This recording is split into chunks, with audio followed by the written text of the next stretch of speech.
Compartiendo. Bueno, buenas noches.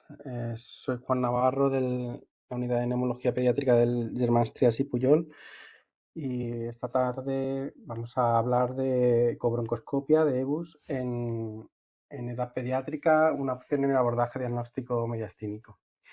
Un poquito sobre la evolución histórica. La técnica y sus aplicaciones clínicas tienen sus orígenes en 1897, cuando Gustav Killian empleó un endoscopio digestivo rígido para explorar las vías aéreas, como veis por aquí, primero en cadáveres, y desarrolló el primer broncoscopio rígido, ¿no? Un coetáneo, Chevalier Jackson, en Estados Unidos, fue el que desarrolló inicialmente con mayor, eh, eh, como mayor vivacidad la técnica de la broncoscopia rígida, perfeccionó el instrumental hasta conseguir el broncoscopio rígido. Incluso llegó a ponerle la luz distal y fue el único tipo de instrumento disponible para la evaluación de la vía aérea hasta prácticamente la década de los 70, 1970. Unos años anteriores, en 1964, cuando Shigeto Ikeda fue la persona que desarrolló el primer modelo de fibrobroncoscopio flexible de fibra óptica, y que fue una auténtica revolución, ¿no? Una revolución que ha llegado hasta el siglo XXI, donde nos hemos encontrado con dos mini hitos también importantes en el estudio de la broncoscopia intervencionista, ¿no? Como es el desarrollo del endobronchial ultrasound, del EBUS, al principio del siglo XXI, y ahora más recientemente, hace entre 5 y 10 años, la broncoscopia robótica, que es otra auténtica revolución que está en marcha, ¿no? Hoy hablaremos un poco más del EBUS, del endobronchial ultrasound. Bueno, el diagnóstico de la patología torácica mediastínica representa un desafío importante por el hándicap que supone el difícil acceso a estas lesiones, ¿no? Durante años, cuando un TAC revelaba un ganglio linfático sospechoso o un posible tumor, los médicos pues, a menudo tienen que recurrir a procedimientos quirúrgicos invasivos para obtener una muestra de tejido para un diagnóstico definitivo. Esto implicaba incisiones, anestesia general, tiempo de recuperación más prolongados para el paciente. Sin embargo, el campo de neumología, pues gracias a esta técnica revolucionaria en la primera década del siglo XXI, pues se ha desarrollado y transformado totalmente, ¿no? El EBUS es una técnica endoscópica mínimamente invasiva que combina broncoscopio flexible y ecografía integrada en el extremo del broncoscopio, permitiendo la visualización de estructuras peribronquiales y mediastínicas adyacentes a la vía aérea y obtención de muestras tisulares mediante punción aspirativa transbronquial guiada por ecografía. Existen dos tipos de EBUS, a grosso modo, ¿no? El EBUS radial y el EBUS lineal. El EBUS radial, que corresponde como una sonda radial de 20 MHz, que puede hacer un mapeo circunferencial de 360 grados. Es útil sobre todo para lesiones endobronquiales periféricas y del parénquima pulmonar. Como podéis ver, permite avanzar a través del árbol bronquial hasta situaciones muy distales y pudiendo realizar evaluaciones a ese nivel, ¿no? Como podéis ver, con el EBUS radial se coloca la punta del ecobroncoscopio en la zona en la que pueda estar el tejido maligno o la región o el nódulo a estudiar, y con la emisión de ondas, como podéis ver aquí a la derecha, se establecen unas imágenes ecográficas de 360 grados alrededor de la sonda. Y pues, se puede establecer pues, la presencia de tejido heterogéneo y demás, que pueda ser compatible, como podéis ver, con el tumor, o tejidos hipoecogénicos que puedan estar circundando a ese tumor, como la presencia de vasos y la imagen del centro de la sonda, que nos sirve como referencia, ¿no? Y el EBUS lineal, el EBUS TBNA, que es el que nos vamos a centrar principalmente, es un transductor curvilíneo de entre 5 y 12 MHz, que nos permite al mismo tiempo de evaluar con imagen, hacer una punción en tiempo real bajo esta guía ecográfica, ¿no? Y es el estándar para ganglios mediastínicos e iliares, ¿no? Fijaros que en la punta, además de la zona del transductor, también se puede inyectar una pequeña cantidad de líquido, de suero, inflando el balón de acoplamiento que nos servirá para adaptar la sonda mejor a la pared y no solamente para obtener mejores imágenes, pero también al mismo tiempo también para poder luego establecer la punción con la aguja fina, ¿no? Esta técnica se introduce el dispositivo a través de la vía aérea y vamos buscando el estadiaje ganglionar que queremos estudiar, ¿no? Que previamente ya conocemos con el estudio de imagen, como vamos a comentar posteriormente, ¿no? Nos colocamos alrededor del tejido que queremos estudiar. Si no obtenemos buenas imágenes, como es el caso, podemos inflar el balón de acoplamiento para fijarlo a la pared y disminuir el espacio de aire que pueda alterar la capacidad de obtener mejores imágenes. Y luego, pues, es muy importante pues, saber lo que vamos a buscar, ¿no? Existen distintas clasificaciones de los nódulos linfáticos en las distintas regiones que están muy estandarizados, sobre todo para el estadiaje de las nódulos metastásicos en el cáncer pulmonar, ¿no? Principalmente los que se utilizan son el estadiaje de los paratraqueales superiores, paratraqueales inferiores, los subcarínicos, que es el 7, los 10, la estación 10 de los ganglios iliares, y la estación 11 de los interlobares, ¿no? Los que son más fácilmente accesibles son los paratraqueales inferiores, los subcarínicos, ¿no? Seguidos de los iliares, pero claro, también son muy importantes, sobre todo para el estadiaje, si es posible llegar hasta donde haya, nos permita la anatomía y el tamaño del EBUS, ¿no? Este estadiaje, pues para ir dirigidos a ellos, nos vamos a apoyar en las pruebas de imagen, ¿no? Como podemos ver aquí, pues podemos visualizar en el TACAR, ¿no? En la ventana de mediastino, pues desde las adenopatías supraclaviculares, las paratraqueales superiores que hemos comentado antes, las paratraqueales inferiores y las adenopatías subcarinales y las estaciones a nivel iliar, como hemos comentado anteriormente. Eso es una imagen que también puede servir para poder, a aquellos que no estamos tan habituados, pues saber exactamente dónde estamos y a dónde vamos a buscar las adenopatías para estudiarlas tanto a nivel de imagen como de punción.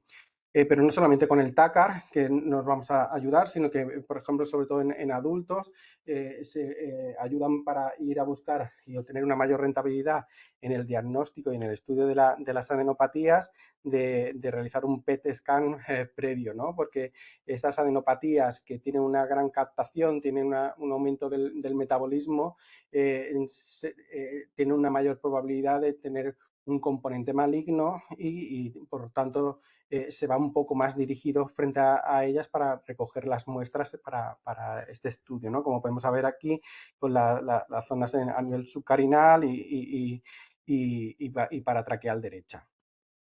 Generalmente existe un protocolo, igual que para hacer todos los estudios de endoscopia respiratoria, ¿no?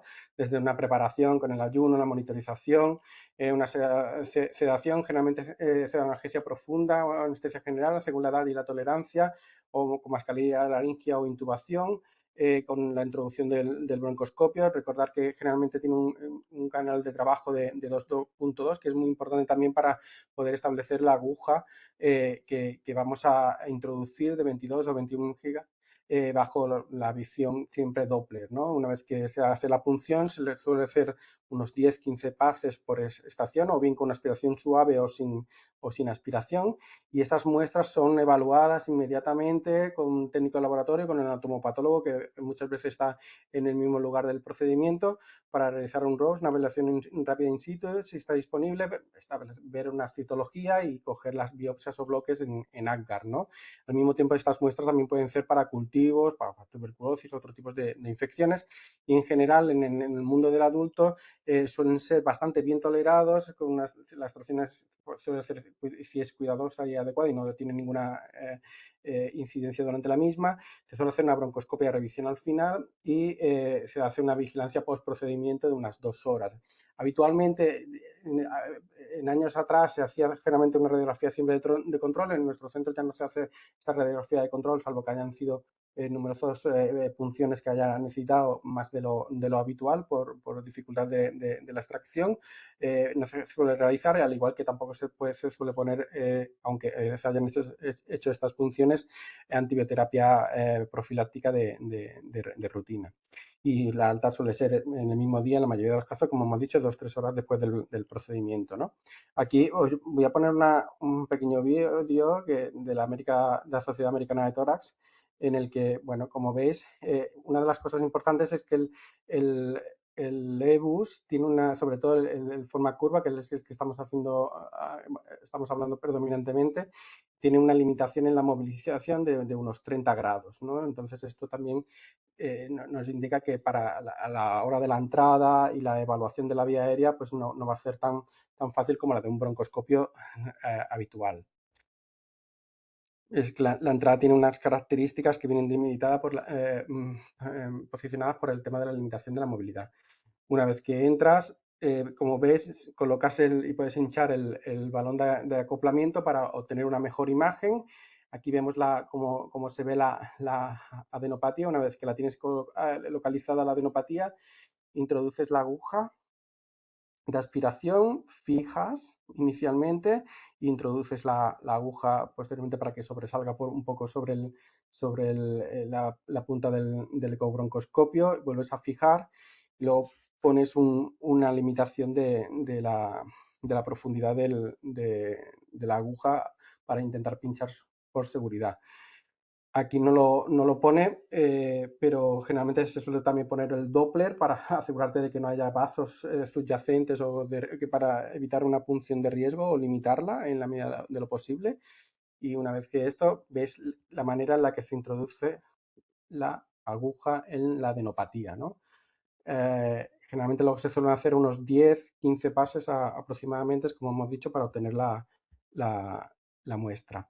Al igual que hubo una revolución en todo el material de broncoscopia, también dentro del propio EBUS está viviendo una propia revolución, ¿no? Desde el 2004 que se desarrolló el primer elemento comercial hasta más recientemente, justo ahora en el 2025, que ha salido la forma Slim. Estoy hablando de la forma comercial de Olympus, que tiene un tamaño de 5.9 y un canal de trabajo de 1.7, ¿no? Que es lo que va a permitir sobre todo avanzar a zonas más periféricas en el mundo de adulto y también que se pueda utilizar en pacientes pediátricos con una mayor seguridad, como hablamos antes con Oscar. Bueno, ¿y qué sobre coste y seguridad de esta técnica? Pues en adultos ya se emplea para la evaluación diagnóstica y estadificación de neoplasias pulmonares y adenopatía mediastínica, prácticamente de manera rutinaria.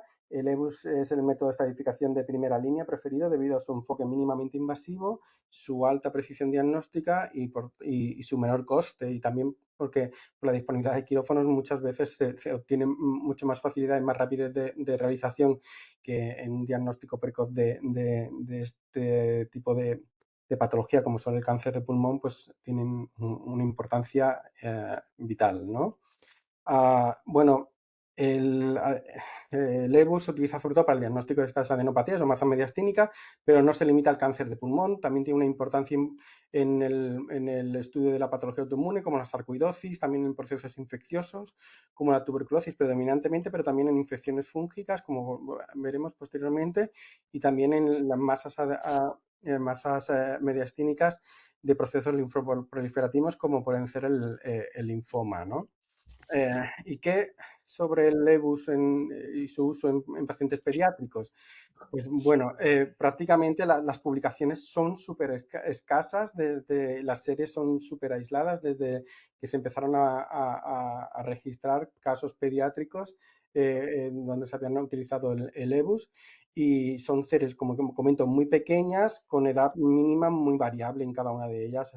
Prácticamente los datos de pacientes tan pequeños son como excepcionales o anecdóticos, no son la norma para nada. Ah, bueno, hablando sobre este tema, pues encontré este artículo que es muy interesante sobre el tema de la broncoscopía intervencionista en el mundo pediátrico, sobre todo en los neumólogos pediátricos de Estados Unidos, y donde pasaron una encuesta a 50 centros, ¿no? de formación y de departamentos de respiratorio pediátrico y entonces preguntaron que, más o menos sobre estos procedimientos, cuántos realizaban al cabo del año. Y fijaros que en el año 2024 prácticamente el 85% de los centros pediátricos en Estados Unidos no realizaban EBUS, prácticamente ninguno en todo el año, y a lo mejor entre 10% y 15%, entre 1 y 10 procedimientos al año como mucho, ¿no? Y la sensación de que ellos tenían de confortabilidad haciéndolo, pues prácticamente el 80%, 75% no eran nada no tenían confianza con la realización de los mismos, ¿no? Y en esto, pues también hacían esta pregunta que me pareció también interesante, ¿no? Que para procedimientos de intervencionismo pediátrico, ¿con cuáles de las siguientes especialidades colaborabas más, ¿no? Y mira, fijaros aquí con los otorrinos predominantemente, también con los cirujanos pediátricos, pero por encima de los cirujanos pediátricos, los neumólogos de adultos, ¿no? Intervencionistas, ¿no? Que como es en nuestro caso, que estamos muy, muy, muy de la mano de ellos para cualquier procedimiento de importancia o gravedad en nuestro centro también. Bueno, siguiendo qué había sobre el EBUS en pediatría, como hemos visto, no hay mucho. Fijaros que el primer caso está descrito en el año 2009 y era un paciente que finalmente se diagnosticó de sarcoidosis. Era un paciente que era con una sospecha de Guillain-Barré-like, pero que encontraron como una masa periliar, y estudiando esa masa periliar llegaron al diagnóstico de la sarcoidosis, ¿no? en este paciente.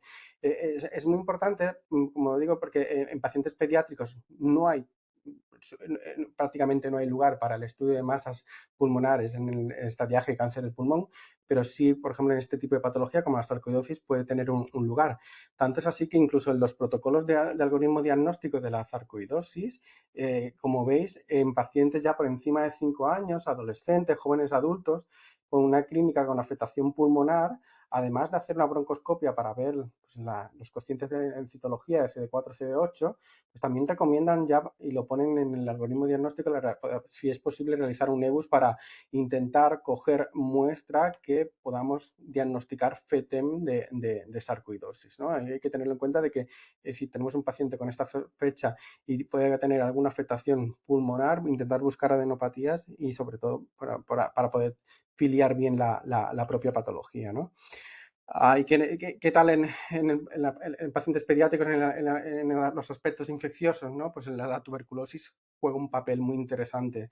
Fijaros en este último paper hace unos meses, en el mundo de India, ¿no? que es tanto India como Sudáfrica en este punto de la tuberculosis y el EBUS están teniendo una importancia en las publicaciones muy, muy llamativa.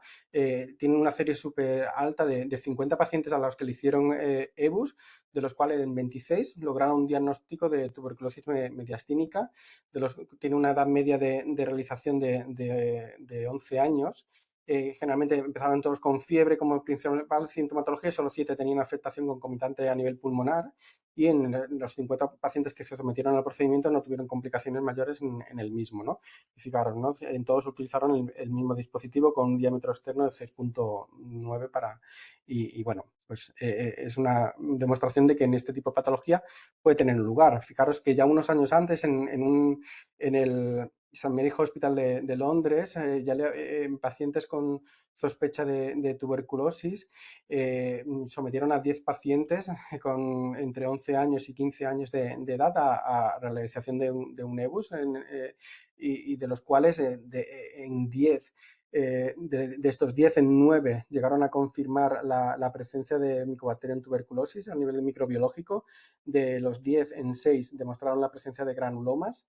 De los 9 que confirmaron las micobacterias, en 7 fueron por cultivos positivos y los otros 2 fueron exclusivamente diagnósticos por PCR en el tejido adenoideo, ¿no? Tejido de la adenopatía, ¿no? Es muy interesante esto porque justo tendremos un paciente, comentaremos con unas características bastante similares. También para otros tipos de infecciones, también se están habiendo reportes a nivel pediátrico, como este estudio EBUS que le realizaron en un paciente con una masa pulmonar intraparenquimatosa cerca de a nivel mediastínico, en el cual lograron llegar a acceder y coger muestras y confirmaron el diagnóstico de una actinomicosis pulmonar, ¿no? Es también de una publicación muy reciente de hace un año y medio. Bueno, ¿y qué en relación de los procesos linfoproliferativos sobre los linfomas? Bueno, el rendimiento diagnóstico de los EBUS en este tipo de pacientes parece que es menor, ¿no? Esta es una metaanálisis donde la sensibilidad era el 66% para el diagnóstico de adenopatías cuando la sospecha es, para el diagnóstico de linfoma, perdón, cuando presentas este tipo de adenopatías.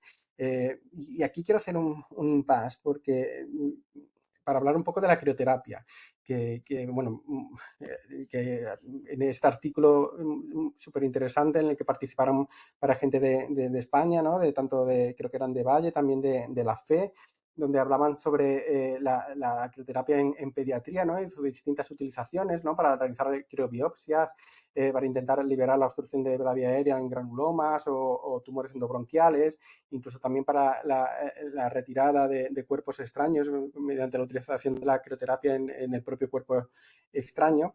Pues esta crioterapia se ha visto que asociada a la técnica EBUS con punción de aspiración no mejora el rendimiento excesivamente en el cáncer pulmonar, pero sí mejora sobre todo la recogida de cantidad de material, ¿no? Y esta cantidad de material también favorecerá sobre todo el diagnóstico etiológico del cáncer, el diagnóstico genético al tener mayor cantidad de material, como podemos ver aquí en esta revisión tan reciente de hace un mes y medio aproximadamente. Eh, claro es que la criobiopsia mediante EBUS mejora los resultados significativamente en pacientes con patología benigna y otro tipo de tumores, incluidos sobre todo los linfomas, donde el diagnóstico llega a ser hasta el 87%. Aquí lo compara con una serie del 12%, que me parece demasiado baja, ¿no? Comparado con lo que os he presentado antes. Pero sí queda claro de que el hecho de obtener una mayor cantidad de material permite definir mejor los subtipos histológicos del linfoma y también la caracterización molecular completa en los casos de cáncer del pulmón, ¿no? Que es donde el tratamiento dirigido cobra una mayor importancia, ¿no? Y aparte, la crioterapia asociada a EBUS ha demostrado ser segura y no se han descrito complicaciones graves. Hay que tener en cuenta que para hacer una crioterapia a través de la técnica EBUS, cuando hay que hacer unas punciones seriadas, intentar hacer una tunelación del cartílago, o bien bronquial o bien traqueal, en función de la zona en la que esté la adenopatía, para que al retirar la sonda permanezca abierto y nos permita entrar la criosonda, ¿no? Y es un poquito más elaborado, pero desde luego parece que el rendimiento del mismo vale la pena pensar en ellos o en determinado tipo de patologías, tenerlo en cuenta. Bueno, ¿qué es sobre la seguridad y la eficacia de la realización del EBUS en pacientes pediátricos?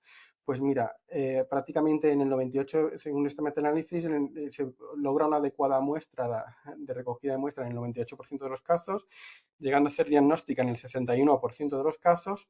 Solo en 173 EBUS que recogió este metaanálisis, solo recoge una complicación mayor relacionada con el procedimiento, que fue una hipoxemia persistente durante el mismo que llevó a parar la anestesia, la retirada y la no reinicio del EBUS, y simplemente, pero luego con recuperación completa del paciente posteriormente, y luego complicaciones menores solamente en 6 pacientes, ¿no? Bueno, nosotros queremos compartir algunos casos clínicos que se han visto en nuestro centro, ¿no? Mira, podemos contar un caso más reciente de julio del año pasado, de una niña de 16 años y 8 meses, natural de Bolivia, que vive en Barcelona desde el año 2021, que tiene un cuadro de 2 semanas de tos con expectoración, con un estudio de radiografía de tórax con un discreto derrame pleural derecho, con una ecografía en derrame menor de 1 centímetro, y que le hicieron un TAC que tenía una afectación, una adenopática mediastínica bilateral, con adenopatías en el centro hipodenso, como podemos ver en el ilio pulmonar derecho. tiene un cuantiferón positivo, un estudio seriado de esputo negativo, y era de otro centro que lo llevaba a medicina interna por edad y nos lo derivaran para evaluar el estudio de adenopatías, descartar infección por micobacterias o bien tuberculosas o no tuberculosas, y sobre todo para el tema de la evaluación de la resistencia, ¿no? El tema de la pulcritud, del tratamiento, de la afiliación de los diagnósticos para evaluar el patrón de resistencia, sobre todo en este tipo de patología, pues es muy interesante. Y bueno, cuando llegó la paciente, pues, se le sometió al procedimiento, se le exploró ultrasonográficamente de manera dirigida a las diferentes estaciones ganglionares y se optó por la estación 10, ¿no? A nivel iliar derecho, que era el que también se veía más manifiesto en el TACAR, ¿no? Se identificó una adenopatía de 7,9 milímetros, de diámetro menor, alargada, heterogénea, con una área hipocoica, y se realizaron 6 punciones obteniendo material para anatomía patológica, para microbiología, y se enviaron 4 muestras para anatomía patológica y 2 para microbiología, para cultivo y para PCR. Aquí veis la adenopatía y cómo se van haciendo los pases seriados, que suelen ser entre 10 y 15 aproximadamente, con presión negativa de 10 centímetros de agua aproximadamente, o bueno, en ocasiones sin ello, y para obtener la muestra.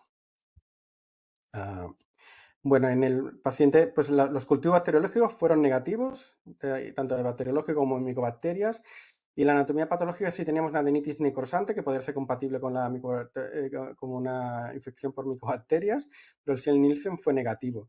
Lo que sí tuvimos claramente positivo fue una PCR a tuberculosis en el tejido el linfático, que fue positiva y sin patrón de resistencias a la rifampicina, ¿no? Y se le puso tratamiento antituberculoso con buena respuesta y evolución clínica. Y otro segundo caso, que comentamos, por ejemplo, este fue de hace ahora ya 3 años y medio, un varón de 15 años y 8 meses.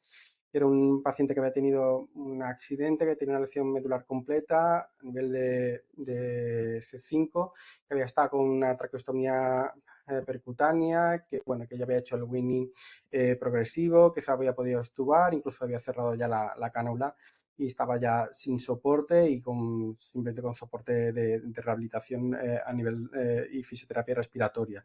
Y estaba en Goodman y nos lo ingresaron desde Goodman por un cuadro de infección de fiebre prolongada. Se le hicieron estudios súper variados y en el TAC sobre todo se observaba un TAC de tórax que le hicieron, un conglomerado adenopático paratraqueal derecho con un leve derrame pleural bilateral y pericárdico. Pues bueno, finalmente se consensuó realizar un EBUS que se visualizó el conglomerado adenopático para traqueal derecho con un eje menor de 19 milímetros y se funcionó hasta 6 veces con obtención de una extensión y un bloque celular, y también se cogieron muestras para estudio citológico y microbiológico. Aquí tenéis la imagen de la adenopatía, también un poco heterogénea, como podéis ver, y de gran tamaño.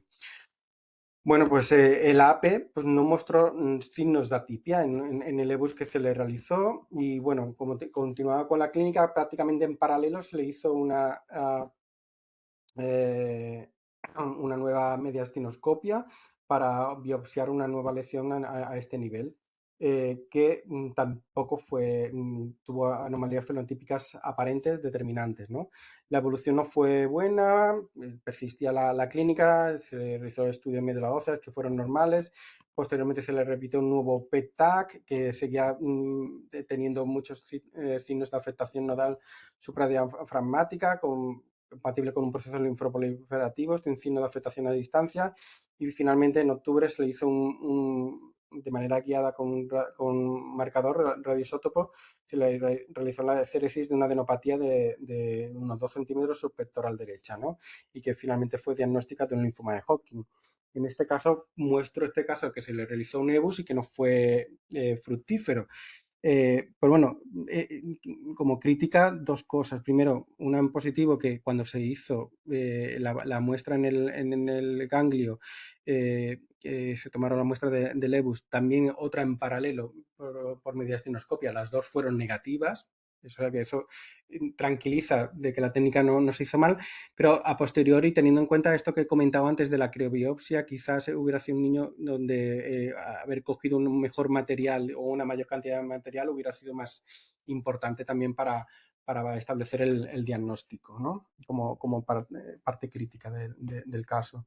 Aquí otros casos también de eso, mucho más rápido, de un caso del año 2012, un varón de 11 años y 9 meses que se envió a realizar el EBUS por adenopatía mediastínica con sospecha de linfoma, que el EBUS completa el estudio de extensión en que descartó el linfoma.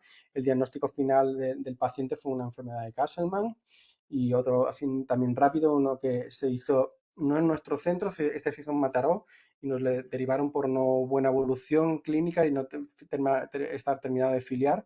Era de 15 años y 5 meses de edad, por sospecha de TBC, que se le realizó un EBUS allí y, sin embargo, todas las muestras fueron negativas, tanto de cultivos, PCR y anatomía patológica.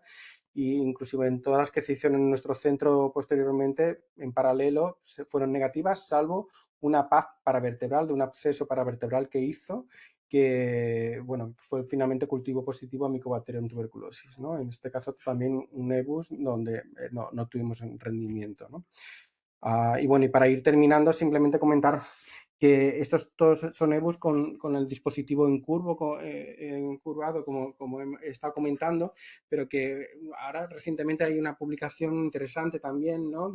En patología de ganglios o afectación de masas mediastínicas anteriores, como en este caso, donde en vez de utilizar el dispositivo curvo, utilizan un dispositivo radial, ¿no? Que quizás que se va desplazando más fácilmente y quizás tiene posiblemente la ventaja frente al EBUS con sonda convexa de que puede utilizarse en niños mucho más pequeños por el tamaño, ¿no? Y con un menor compromiso de las vías respiratorias, y que también puede ofrecer una confirmación precisa en tiempo real de la ubicación de la lesión, y en este caso una ubicación de 360 grados, ¿no? En vez de usarse para lesiones muy más periféricas como utilizan los adultos, utilizar este para buscar las lesiones centrales cercanas y centrales del paciente pediátrico, ¿no? Bueno, y para ir terminando, pues como mensajes, que la mediastinoscopia en pediatría hasta ahora es el método de referencia para el estudio de masas y adenopatías mediastínicas, pero que la biopsia por aspiración con aguja fina de los ganglios mediastínicos guiada por ecografía, el EBUS, ofrece una alternativa menos invasiva para la toma de muestras histológicas de dichos ganglios, que ya en adultos es la primera opción en la mayoría de las situaciones para el estadiaje de pacientes con cáncer de pulmón, y el EBUS puede reducir la necesidad de procedimientos quirúrgicos más invasivos en población pediátrica seleccionada, sobre todo en niños mayores, adolescentes. En el paciente pediátrico puede jugar un papel en el diagnóstico diferencial de adenopatías mediastínicas, sobre todo para sarcoidosis, procesos infecciosos tipo tuberculosis predominantemente, aunque también infecciones fúngicas, linfoma. Y si bien en la literatura pediátrica se limita a series de casos, el rendimiento diagnóstico y los datos de seguridad son comparables a los reportados en pacientes adultos, y que la limitación anatómica es el principal reto de estos con los equipos estándar, y que actualmente están en desarrollo equipos ultrafinos y esperemos que lleguen pronto a nuestro medio. Y muchas gracias, sobre todo gracias a la unidad de endoscopia respiratoria de nuestro centro de intervencionismo, donde prácticamente nosotros nos apoyamos 100% en ellos para cualquier cosa, no en esto, que esto casi le viene dirigido a ellos, y ellos nos llamaron a nosotros para que participáramos un poco y aprendiéramos de ellos, pero también en el día a día por su disponibilidad, a Tony, a Felipe, a Carmen, a Pedro, a Laura y a Alfredo, también a Mar y a Arianna, y también a mi compañera, a mi Mar, que ya la conocéis. Muchas gracias.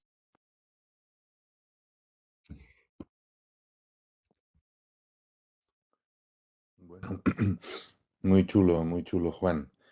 Eh, no sé, hago yo un poco de moderador. No sé si alguien tiene alguna pregunta para Juan o alguna aportación.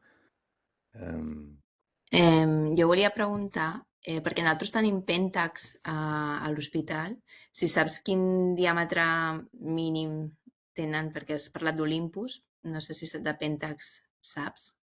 Sé que de Fuji están sacando uno también muy pequeño, pero el de creo que era como el de Olympus, un poquito más grande. Desde luego el Ja, pequeño no estaba todavía.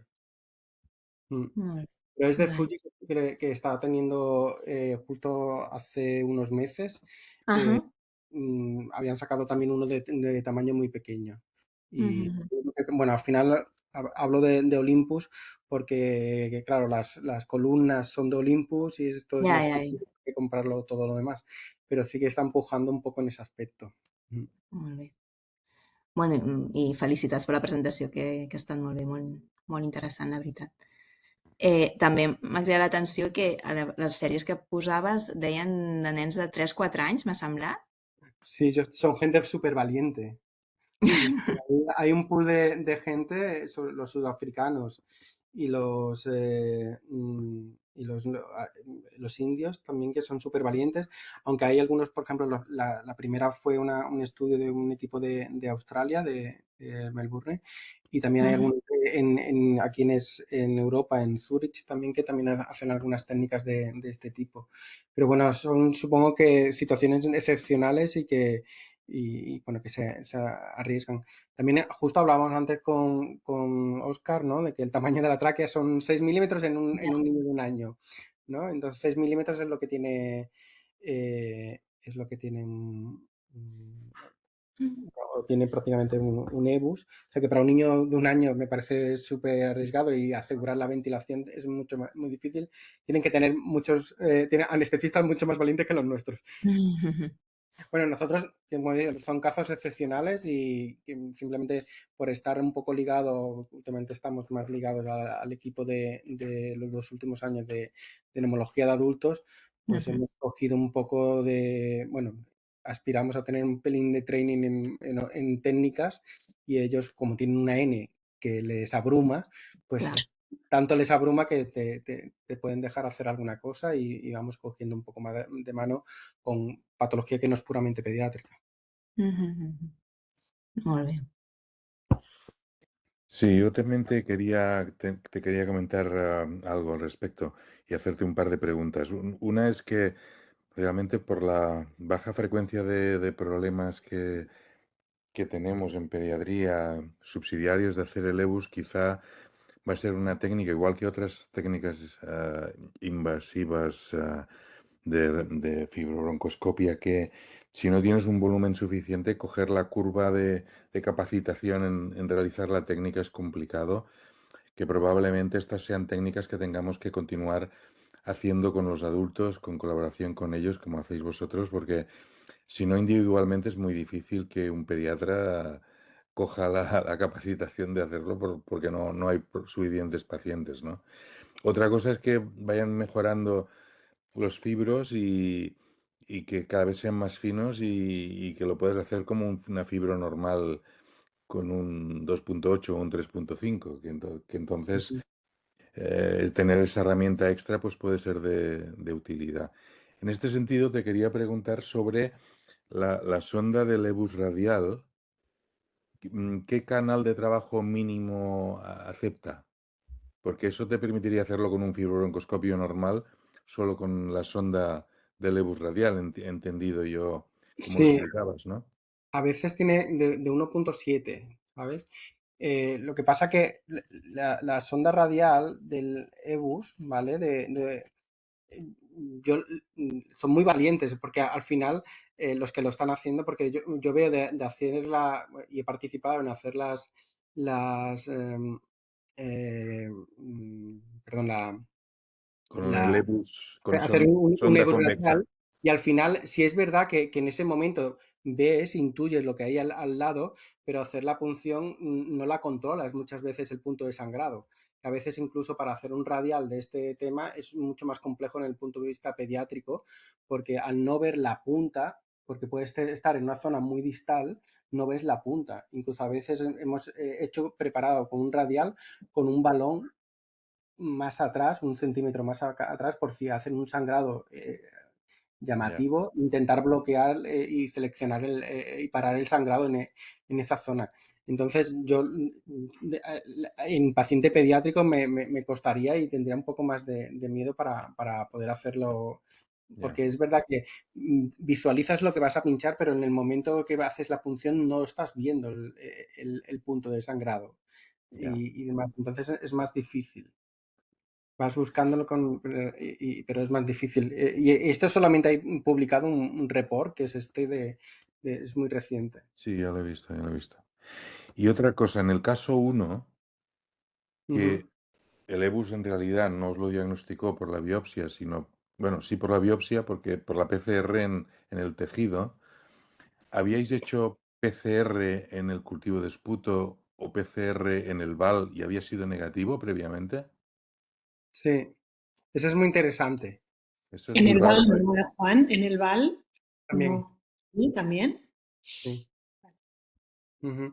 Eso es muy interesante porque a veces yo, por ejemplo, quizás yo no lo hubiera tratado probablemente, porque con diferente positivo y una imagen de RAM y demás, pues tratarlo de manera empírica, pero también aprendemos de adultos, que yo creo que al final al estar con esta gente, con el equipo de intervencionismo, también aprendes también de los infecciosos de adultos y demás, hay que ser son muy pulcros en la utilización de antibióticos, más de lo que somos nosotros, que intentamos cubrir, y entonces para evitar el tema de las resistencias o ante la duda que hubiera alguna cosa, lo buscaron. Es verdad que todos los esputos fueron negativos y cuando hicimos la determinación también llamaba la atención de que fueron todos negativos y la única manera en la que se diagnosticó fue con la PCR dentro de la adenopatía. Por eso, buscando estos días el artículo este que he puesto del Imperial College, pues me gustó, ¿no? De que ellos de sus 10 pacientes, dos los tuvieron que Dos, diagnosticar también con sí. PCR ahí y no lo diagnosticaron tampoco con PCR en cultivo, ni en el VAS ni en el VAL. Y entonces es interesante, ¿no? Otra cosa habrá que desde el punto de vista de la TV, que a mí me gusta mucho y veo que está Teresa también, de cuánto, en este caso sí porque era una niña que tenía clínica, ¿no? Porque tenía también un pequeño derrame, pero cuánto es que una infección pueda dejar un material genético de tuberculosis en un ganglio y ese ganglio realmente le está provocando infección o no. En este caso sí, pero bueno, sobre todo era importante por el tema del patrón de resistencias de la paciente. Bueno, y también quizás nosotros lo hubiéramos tratado sin más, pero ya venía referido y bueno, aprovechamos un poco la oportunidad. No sé si alguien más tiene alguna pregunta en el tintero. No me ha contestado Ernesto, debe estar ocupado o le ha tenido algún problema o alguna cosa porque no me ha contestado. Pues nada, muchas gracias Juan y a todo el equipo de Canruti. Nos vemos pronto y nada, que paséis unas buenas Semanas Santas si tenéis algunos días de fiesta, ¿vale?